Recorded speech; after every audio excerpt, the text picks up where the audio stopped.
பக்கத்துல இருக்கிறவர்களுக்கு நீங்க நலம் நாடலாம் என்று சொன்னால் வேற யாருக்கு நலம் நாட போறீங்க? பக்கத்துல இருந்து 24 அடுத்து சந்திப்போமே.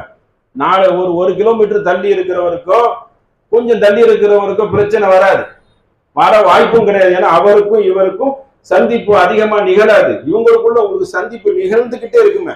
ஒரு நாளைக்கு 5 தடவை 10 தடவை பாப்பீல, அவங்க கிட்ட சண்டையை போட்டு நீங்க என்னத்தை அடைய போறீங்க? அப்ப அந்த அளவுக்கு என்ன செய்யுது, நமக்கு கட்டளைகளை இடுகிறார்கள்.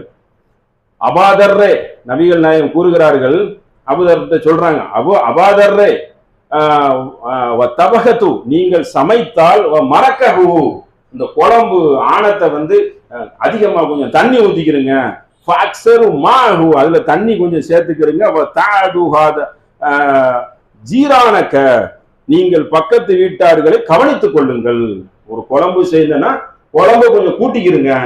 இன்னைக்கு எல்லாத்தையும் செழிப்பா இருக்கத்தான் செய்யுது. குடுக்கணும்னு இருந்தால் நீங்க அவங்களையும் சேர்த்துக்கிறீங்க, கொஞ்சம் எக்ஸ்ட்ராவா கொஞ்சம் போட்டு கொஞ்சம் கொடுத்து விட்டுருங்க. பக்கத்துல இருக்கிறாங்கன்னா அந்த வாசனைகள் அந்த இதெல்லாம் போகுமே, பக்கத்துல இருக்கிறவங்களுக்கு கொடுக்கலன்னா எப்படி? அப்ப எந்த அளவுக்கு சொல்லப்படுது, தண்ணியை வந்து அதிகரிச்சாவது நீங்க என்ன செய்யுங்க. தண்ணி இப்ப செழிப்பா இருக்கிறோம், உணவுக்கு யாருக்கும் என்ன கிடையாது, குறை இல்லை. இன்னைக்கு உணவுக்கு சம்பாத்தியம் பண்றதை விட மக்கள் பொருளுக்குத்தான் அதிகமாக சம்பாத்தியம் பண்ற மக்கள் இருக்கிறாங்க. உணவுகள் பற்றாக்குறை இல்லாம அதிகமான மக்களுக்கு கிடைச்சிருது.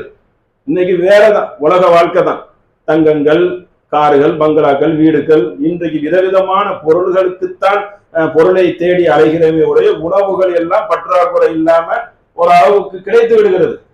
ஆனா என்னது, அந்த காலத்துல ரொம்ப கஷ்டமா இருக்கிற தண்ணியை நீங்க என்ன செய்துக்கிறீங்க, அதிகரித்தாவது பக்கத்து வீட்டில் இருக்கிறவர்களுக்கு நீங்கள் நலம் நாடுங்கள் என்று ஒரு நபித்தோழரை பார்த்து நபிகள் நாயகம் ஸல்லல்லாஹு அலைஹி வஸல்லம் கூறுகிறார்கள்.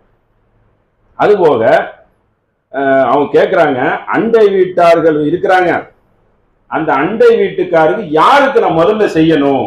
யார சூரல்லா இன்னலி ஜாரின கால ஐயுகும் அஹதி, அதாவது அல்லாவின் தூதரே, எனக்கு 2 வீடு இருக்கு, 2 வீடு இருக்குன்னா நான் முதல்ல வந்து யாருக்கு செய்வது என்று கேட்கிறாங்க. அதுக்கு நபி ஸல்லல்லாஹு அலைஹி வஸல்லம் சொல்றாங்க, பாபு பக்கத்துல ஒரு நெருக்கம் இருக்கும்ல, கொஞ்சம் ஒரு நெருக்கம் இருக்கும். இந்த இப்போ மாடி வீட்டுல கண்டுபிடிச்சிடலாம், ஃபர்ஸ்ட் நெருக்கம், இன்னொரு வீடு தள்ளி வந்துடும். அப்ப நெருக்கமாக இருக்கக்கூடிய யார் வீடு நெருக்கமாக அந்த வாசல் இருக்கிறதோ அவங்களுக்கு ஃபர்ஸ்ட் கொடுத்துருங்க. எப்படியெல்லாம் பிரிச்சு சொல்லப்படுது பாருங்க, எவ்வளவு நெருக்கம் கொஞ்சம் இருக்கும்ல, அந்த நெருக்கத்துக்கு நீங்க என்ன செய்யுங்க, முக்கியத்துவம் கொடுத்து விடுங்கள் என்று பிரித்து சொல்லப்படுகிறது. அடுத்து ஒண்ணு பாருங்க, நபிகள் நாயகம் கூறுகிறார்கள், வல்லதி நப்சி பி யதிஹி,